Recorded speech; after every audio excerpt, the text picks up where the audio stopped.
je ne comprends pas ce que Eto'o fait. Hein, parce que je vous ai dit que Eto'o était dans le non-sens quand il est allé à Limbe, entouré des militaires et venir mentir qu'il peut aller dans le sud-ouest sans sécurité. Voilà comment le Cameroun est. C'était le mensonge. Et il a menti le peuple camerounais sur l'organisation de la CAN en 2019. C'est un fait. Tu vois un peu?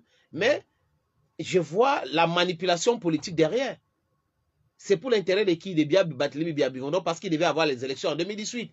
Donc, il a fallu qu'il vienne ici avec le président de la CAF, Ahmad le corrompu, qui a été chassé.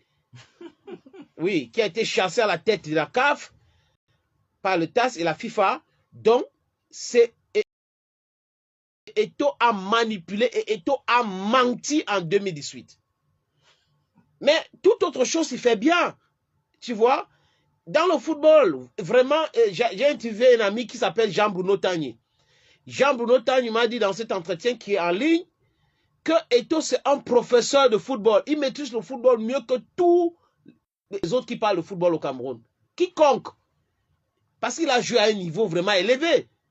Il a gagné tout ce qu'il a gagné en étant quelqu'un d'honnête. Maintenant, les voyous du pouvoir veulent l'utiliser, hein, pour se maintenir au pouvoir. Parce qu'en termes de popularité, il n'y a pas l'homme pour lui au Cameroun. Depuis 2002 jusqu'à aujourd'hui, Eto'o est resté l'homme le plus populaire du Cameroun.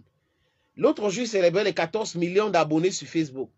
14 millions d'abonnés sur à peu près 30 millions de Camerounais. Vous pouvez imaginer ce que ça fait? Donc, chaque fois qu'il fait une sortie, c'est l'alliance populaire. C'est les gens, c'est le meeting. C'est-à-dire que si on annonce Eto'o ici qu'il est à quoi en train de faire quelque chose, vous allez voir. Tout va s'arrêter au marché central, les gens vont courir pour aller voir Eto'o. Mais ce n'est pas lui, c'est juste son travail, les choses qu'il a fait. Il continue à réaliser les choses. Même dans les médias, il a créé toute une radio donnée à un monsieur qui a fait un accident. Oui. Hein? Il s'est cassé, c'était un handicapé. Il a créé une radio, il payait même les salaires des gens là-bas. Tu vois? Il a aidé, il y a une société de paris foot. Ce n'est pas sa société parce que les gens confondent. C'est un jeune Camerounais qui voulait utiliser son nom et tout ça pour faire. Il a accepté, il a accompagné ces Camerounais-là. Est-ce qu'on trouve les gens comme ça? Au Cameroun, vous pouvez me citer une personne qui essaye d'aider les gens comme ça? Les autres sont dans le film, le cinéma. Ils vont dire, on part dans les orphelinats, on passe ici, on ne voit pas clairement ce qu'ils sont en train de faire. Impacter les gens positivement dans votre quartier, dans votre environnement. Dans ce sens, Eto'o le fait bien. En Côte d'Ivoire, il a ouvert les business à beaucoup d'Ivoiriens pauvres. Au Gabon, chaque fois qu'il part dans un pays, donc il a la main dans sa main est percée. Tu vois, sa paume de main est percée. C'est comme ça qu'on dit, non? Oui. Donc, pour l'autre, là, il est bien. Il part rencontrer ces gens-là. On aurait aimé voir ces autorités-là.